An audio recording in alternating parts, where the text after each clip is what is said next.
Retomamos la información. El Partido Comunista Chino festejó sus 100 años con un gran despliegue en los festejos al estilo chino y con un discurso contundente del presidente Xi Jinping. Vamos a sumar al politólogo y periodista, analista internacional Claudio Fantini para hablar de este tema. Claudio, buenas noches, bienvenido.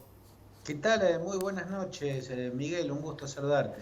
Una fecha que no pasó inadvertida, pero te quiero llevar, quiero ir con tu ayuda a aquellos comienzos, a 1921, ¿no? ¿Cómo surgió en aquella China milenaria y pobre el Partido Comunista Chino? Bueno, el impulsor fue el Comintern, que era la organización internacional comunista, liderada por Lenin, por Vladimir Lenin, que ya presidía Rusia y estaba en plena construcción de la Unión Soviética. Hubo enviados del Comintern, hubo dirigentes comunistas de Holanda y de Rusia que habían estado trabajando en China con dos intelectuales chinos marxistas, Chen Duxiu y Li Dazhao, y ellos organizaron la serie de reuniones en la clandestinidad que se llevaron a cabo a lo largo del mes de julio de 1921 y concluyeron en los primeros días de agosto de aquel año. Chen Duxiu y Li Dazhao son considerados los fundadores del Partido Comunista Chino. Mao Zedong, que fue uno de los 13 dirigentes que estuvieron presentes en una reunión que se hizo en un shikumen. Shikumen son las casas tradicionales de Shanghái, son casas bajas de piedra, que luego se fueron trasladando en otras reuniones distintas porque estaban siendo perseguidos y observados por la policía. Por eso una de las reuniones terminó haciéndose en un barco de turistas sobre el río que atraviesa la ciudad de Hanxing, que está a unos 100 kilómetros de Shanghái, ¿no? Entre el mes de julio y agosto, las reuniones que empezaron con 13 dirigentes comunistas, entre los cuales estaba Mao Zedong, terminaron en la fundación del Partido Comunista Chino y la designación de Chen Duxiu, que no estuvo en el acto fundacional, pero es considerado el fundador porque él fue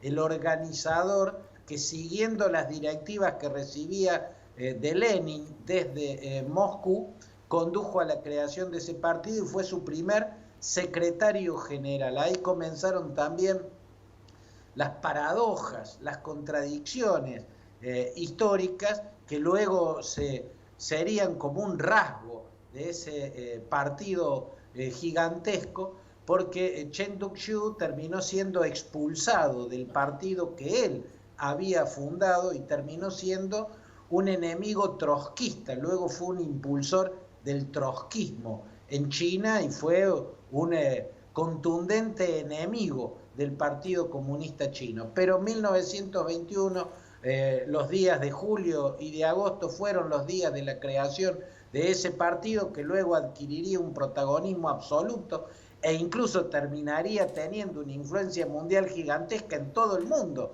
como la está teniendo en las últimas décadas. Y se fijó el día 1 de julio como día de la fundación del Partido Comunista. O sea, ayer se cumplió exactamente el centenario. No es porque haya sido exactamente ese día el que se hizo el acto fundacional, sino porque ese día luego, posteriormente, cuando ya era el líder de ese partido, Mao Zedong lo eligió como el día que debía tomarse como la fundación. En realidad fueron una serie de reuniones clandestinas en Shanghái y en Jiangxing a lo largo del mes de julio y de los primeros días de agosto de 1921.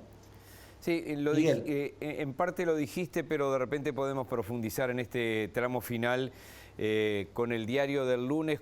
Cómo es impensable, obviamente, la China del presente y del siglo XX, sobre todo de la segunda mitad del siglo XX, sin el Partido Comunista. ¿Cómo influyó en la historia de este país que hoy se ha transformado en un gigante mundial?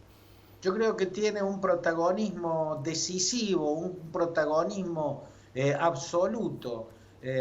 Yo lo señalaría de este modo, a mi visión al respecto, ¿no? Si uno tiene que sintetizar al máximo, en la mínima cantidad de hitos posibles, la historia milenaria de China, o sea, los mayores hitos, los grandes saltos, las vueltas de página en la historia milenaria de China, yo la reduciría a la creación de la dinastía Qin en el siglo III antes de Cristo. La dinastía Qin fue la que venció a los llamados reinos combatientes y por lo tanto creó el primer imperio, o sea, realizó la primer gran unificación territorial, la primer gran integración de un territorio gigantesco pero disperso. El segundo gran hito ya ocurre en el siglo XX, en 1911, cuando triunfa la revolución nacionalista y republicana que lideró Sun Yat-sen. Esa revolución, la de 1911, impuso por primera vez en toda la historia china una república y la lideró el Partido Nacionalista, el partido de Sun Yat-sen, que se llamaba el Kuomintang. Partido que en el siguiente hito de la historia, que es 1949, va a perder la guerra contra el Ejército Rojo que lideraba Mao Zedong. Entonces, el tercer gran hito, el tercer gran acontecimiento que da un salto, una vuelta de página en la historia china, es 1949, cuando el Ejército Rojo del Partido Comunista, a esa altura liderado por Mao Zedong, vence al ejército del Kuomintang, liderado por Chiang Kai-shek, y crea la República Popular China, que tenía un Estado totalitario, un régimen político de partido único y una economía colectivista de planificación centralizada. Como la economía colectivista de planificación centralizada que se inauguró en 1950 o empezó a construirse después del triunfo del Ejército Rojo en 1949, no funcionó en el sentido de que no generó desarrollo, no generó industrialización, no rescató de la pobreza un océano de gente, de un campesinado sobre todo que era extremadamente pobre. El siguiente gran salto, el siguiente gran hito histórico, gran acontecimiento, es el 1978, cuando Deng Xiaoping llega al liderazgo tras la muerte de Mao Zedong y tras la breve dictadura delirante y brutal del llamado Grupo de los Cuatro que comandaba la viuda de Mao Zedong. Deng Xiaoping llega al poder y ahora ya sin obstáculos lanza o impulsa el capitalismo en modo chino, ¿no? Y ese impulso del capitalismo en modo chino va a ser una turbina de propulsión potentísima que va a llevar a China a un crecimiento descomunal y sostenido en el tiempo que terminó colocando al gigante asiático entre las potencias más industrializadas, más tecnologizadas y más vigorosas económicamente en el mundo. A partir de 1978, entonces, empieza la apertura económica que impulsó Deng Xiaoping, un líder que había estado en distintos momentos al lado de Mao Zedong, pero siempre por su pragmatismo terminaba siendo purgado, y la última purga que sufrió fue la peor de todas, fue una de las víctimas de la revolución cultural, una inquisición fanática, una inquisición ideológica que se realizó con extremo fanatismo y que está entre las peores páginas de la historia del Partido Comunista y su régimen totalitario, junto a proyectos delirantes y fallidos como el llamado Gran Salto hacia adelante, que pretendió una industrialización que no se dio. La industrialización y el desarrollo de China llegaron a partir de las reformas de Deng Xiaoping, o sea, a partir de 1978. Por lo tanto, de estos 4 hitos históricos tenemos que 2 el de 1949, el triunfo del Ejército Rojo sobre el Kuomintang, y el de 1978, tienen un mismo instrumento, el Partido Comunista Chino.